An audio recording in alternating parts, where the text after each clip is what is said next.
This is the angle grinder.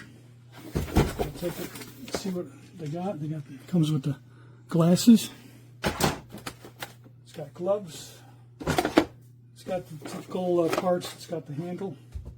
It gives you a few, looks like we got 5 cutoff wheels for metal, 5 grinding, or 2 grinding wheels, and 3 flap discs.